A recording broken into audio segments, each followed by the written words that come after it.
جبریل اور سارے فرشتے اللہ کی ہیبت سے تھر تھر کانپیں گے. ارے جہاں جبریل بھی کانپ رہے ہوں گے ہم اللہ کو کیا منہ دکھائیں گے؟ یہ جنت کو جتنا آسان اور سستا سمجھ رکھا ہے ہم نے آپ لوگوں نے، اتنی سستی نہیں ہے. محشر میں پتا چلے گا کہ جو مخلص علماء ہمیں نصیحت کرتے تھے، ہمیں کان سے سن کے دوسرے کان سے اڑا دیتے تھے، ہم ان کی باتوں کو نہیں لیتے تھے، ان کی باتوں پر عمل نہیں کرتے تھے، اس وقت تم پچھتاؤ گے. مگر اس وقت کا پچھتانا کام نہیں آئے گا میرے بھائی. اگر ہوش کے ناخن لینا ہے تو آج لے لو، سنورنا ہے تو آج سنور لو، سدھرنا ہے تو آج سدھر لو. ایک بات مجھے یاد آئی، اب اگلا عنوان میں نہیں پیش کرتا، 5 منٹ میں اپنی بات پوری کر لیتا ہوں 5 منٹ کے اندر، اس لیے کہ آپ سب بہت اچھے سے سن رہے ہیں، لیکن کہیں نہ کہیں ہمارے اندر کمی ہے کہ کچھ لوگ یہاں پہ میرے قریب گڑبڑ کر رہے ہیں، ان کو اس کی بات کی اہمیت نہیں ہے. تو کوئی بات نہیں، میں 5 منٹ میں بات پوری کر لیتا ہوں. اتنا سنیے، مجھ سے اور اللہ کیا کیا پوچھے گا، آپ سے مجھ سے اللہ کیا کیا پوچھے گا پتہ ہے؟ قرآن کہتا ہے فَمَن يَعْمَلْ مِثْقَالَ ذَرَّةٍ خَيْرًا يَرَهُ وَمَن يَعْمَلْ مِثْقَالَ ذَرَّةٍ شَرًّا يَرَهُ. ایک ذرے کے برابر نیکی کی ہوگی اللہ تمہیں وہ بھی دکھائے گا، اور ایک ذرے کے برابر برائی کی ہوگی اللہ تمہیں وہ بھی دکھائے گا. صحابہ کرام نے اس آیت کے نزول کے بعد پوچھا کہ اللہ ہم سے کیا کیا پوچھے گا؟ تو آقا ارشاد فرماتے ہیں اگر تم نے ناخن کے اندر کسی کی دیوار کی مٹی بھی کھرچی ہوگی تو اللہ قیامت کے دن اس مٹی کے بارے میں بھی تم سے پوچھے.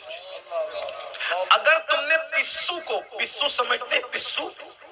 پسو بہت چھوٹا سا باریک کیڑا ہوتا ہے، نظر بھی نہیں آتا، لیکن چمڑی پہ بیٹھتا ہے، کاٹتا ہے تو آدمی جھنجلا جاتا ہے.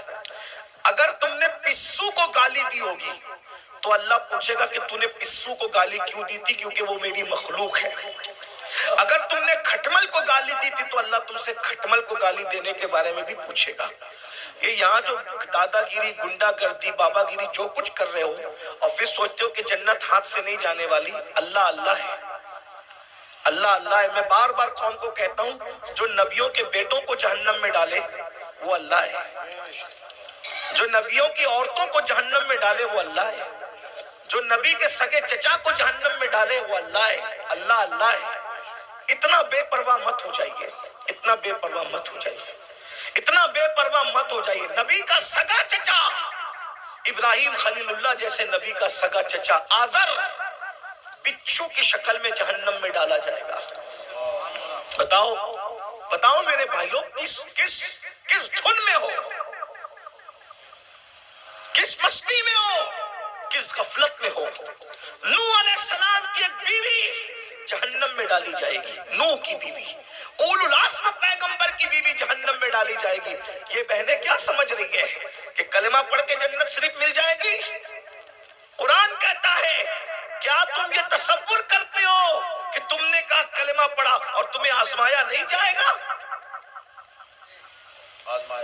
تمہیں آزمایا جائے گا، اور روز آزمایا جا رہا ہے. فجر کی سردی میں تو اپنی جان سے پیار کر کے سوتا پڑا ہے، یا اللہ کی محبت میں ٹھنڈے پانی سے وضو کر کے تو مصلی پہ کھڑا ہے؟ آزمایا جا رہا ہے. آج اپنی جان کی محبت میں سردی میں نرم نرم بستر پر سونے والوں، جہنم میں جلنے کے لیے تیار ہو جاؤ. کیا سمجھتے ہیں؟ جو لوگ آپ کو یہ کہتے ہیں نا کاش کے کوئی برا نہ مانے، اور اگر کسی کو دین حق کی بات سننے میں برا لگ جائے تو لگتا رہے. بہت کچھ سوچ کر بنا ہوں موج دریا کا حریف، ورنہ میں بھی جانتا تھا عافیت ساحل میں ہے. ایک کڑوی کسیلی بات سننے کے لیے ہمت اسی لیے جٹاتا ہوں کہ پوری دنیا مجھے گالی دے لیکن صرف میرا اللہ اور میرا رسول مجھ سے خوش ہو جائے. بس جو پیا کو بھائے اختر وہ سہانا راگ ہے، جس سے نہ خوش ہے پیا وہ راگنی اچھی. جو آپ کو جلسوں میں کہتے ہیں نا ان کا چہرہ دیکھو اور جنت میں جاؤ، ان کا چہرہ دیکھو جنت میں جاؤ، امین القادری کا چہرہ دیکھو جنت میں جاؤ، یہ شیطان نے ان کی فکر کو اغوا کر لیا ہے.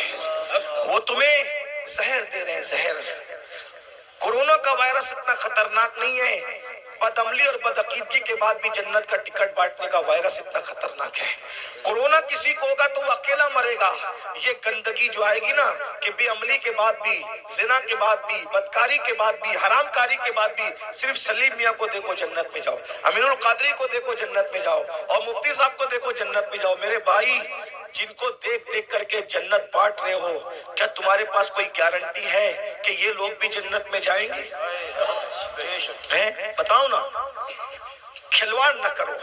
یہ قوم بہت بھولی ہے، یہ ہماری باتوں پر یقین کرتی ہے، لیکن میری قوم کے ناظروں، میری قوم کے وائسوں، علماء نہیں کرتے۔ جو واقعی عالم ربانی وہ یہ کام نہیں کرتا، اس کو پڑھی نہیں ہے پروگرام کی، کوئی بلائے تو بلائے، کوئی نہیں بلائے تو بلائے۔ جنہوں نے دھندے پانی شروع کر رکھے ہیں وہ تمہاری چاپلوسیاں کرتے ہیں، اور تم بھی نعرے لگاتے ہو ان کو دیکھو جنت میں جاؤ، اور پھر اس کے بعد آپ صرف جب دیکھ کر کے جنت ملے گی، کوئی بیوقوف ہے فجر پڑھنے کے لیے اٹھے گا؟ کوئی بیوقوف ہے جو چہرے پہ داڑھی رکھے گا؟ کوئی بیوقوف ہے جو مصلی پہ روئے گا؟ ارے تم نے کس کو دیکھا؟ سلیم میاں کا نام اس لیے لے رہا ہوں کہ یہ میرا بھائی ہے، برا نہیں مانے گا میرا بھائی، میں جانتا ہوں، اب میرا حق ہے۔ آپ نے سلیم میاں کو دیکھا نا، آپ نے امین القادری کو دیکھا، آپ نے مفتی صاحب کو دیکھا نا، آؤ میں اس کی بات کروں جس نے سلیم میاں کو نہیں، سلیم میاں کے جد کریم کو دیکھا۔ کس کو؟ کس کو؟